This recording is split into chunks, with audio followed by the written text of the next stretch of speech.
দিয়েছে যে আমজনতা পার্টিকে রুখে দেওয়া হবে। আপনার সাবেক সভাপতি সে কেন আপনার উপর এতটা ক্ষুব্ধ হলো যে আমজনতা পার্টি রুখে দেবে, কারণটা কি? সেটি আসলে বিপ্লবী সভাপতি ভালো বলতে পারবে। এ ব্যাপারে আমার তার সাথে কথা হয়নি।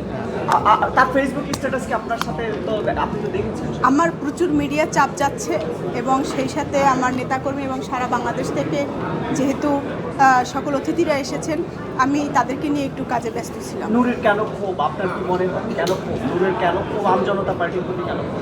এটি আসলে তিনিই ভালো বলতে পারবেন। তিনি আমার সাবেক দলের বিপ্লবী সভাপতি এবং আমার ইউনিভার্সিটির বড় ভাই। তো সেই জায়গা থেকে দীর্ঘ 7টি বছর একসাথে আন্দোলন সংগ্রাম করেছি। তার কাছ থেকে আমি অনেক কিছু দীক্ষা নিয়েছি। স্মরণ করার কিছু নেই, কারণ তার সাথেই আছে এখন।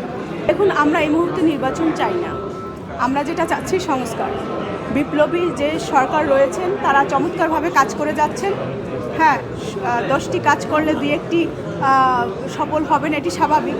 কিন্তু একমাত্র আইনশৃঙ্খলা রক্ষাকারী বাহিনীদের অবনতি ছাড়া সকল কাজ দুর্বার গতিতে এগিয়ে যাচ্ছে।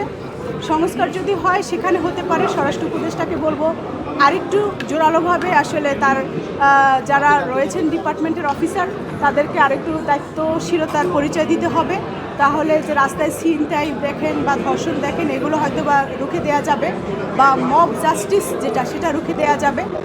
দীর্ঘ 16টি বছর নির্বাচন হয়নি, 16 বছরের জঞ্জাল 6 মাসে শেষ হবে না। সেক্ষেত্রে আমি মনে করি যে আরও কিছুদিন এই বিপ্লবী সরকারকে সময় দেওয়া হোক, তারা সংস্কার করবে। বাংলাদেশে আমাদের যে সমর্থক গোষ্ঠী আছেন, সেক্ষেত্রে আমি মনে করি যে অভিযোগটা আছে, তারাও একটা গোষ্ঠী আছে, নিশ্চয়ই তাদের অভিযোগ থাকবে এবং সেটি যাদের কাছে অভিযোগ থাকার কথা তাদের কাছেই আছে। আমি তাদের ব্যবসায়িক পার্টনার নই। আহ্বায়ক মহোদয় আমার রাজনৈতিক সহযোদ্ধা। সেক্ষেত্রে রাজনৈতিক কোনো বিষয় হলে নিশ্চয়ই আপনাদের সাথে আমি কথা বলবো। তার ব্যক্তিগত জীবনে, ব্যবসায়িক জীবনের ব্যাপারে আমি মন্তব্য করতে যতটুকু জেনেছি আপনারা বাকিটা জেনে নেবেন যে উনি এই পরিষদে নেই, ওনাকে 2022 সালে বের করে দেওয়া হয়েছে এবং উনি এই ম্যানেজিং কমিটিতে ঢুকতে চাচ্ছেন এবং গ্রাহকদের টাকাও দিতে চাচ্ছেন। কিন্তু একটি কুক্ষিগত কিছু লোকজন ক্ষমতাকে তারা আঁকড়ে রেখেছেন, তাকে ঢুকতে দিচ্ছেন না বোর্ডে এবং এটি সমাধানও করতে চাচ্ছেন না। গভর্নমেন্ট যেহেতু সব কিছু প্রয়োগ করে নিয়েছে, এটা আদালতের কাছে, রাষ্ট্রের কাছে সব কিছু জামানত আছে, নিশ্চয়ই দুদক সেটি উদ্যোগ নিয়ে। আমি ফ্যাসিস্টের আন্দোলনে একাধিকবার আহত হয়েছি, টিয়ার গ্যাস খেয়েছি, আপনাদের সামনেই অনেকবার নির্যাতনের শিকার হয়েছি।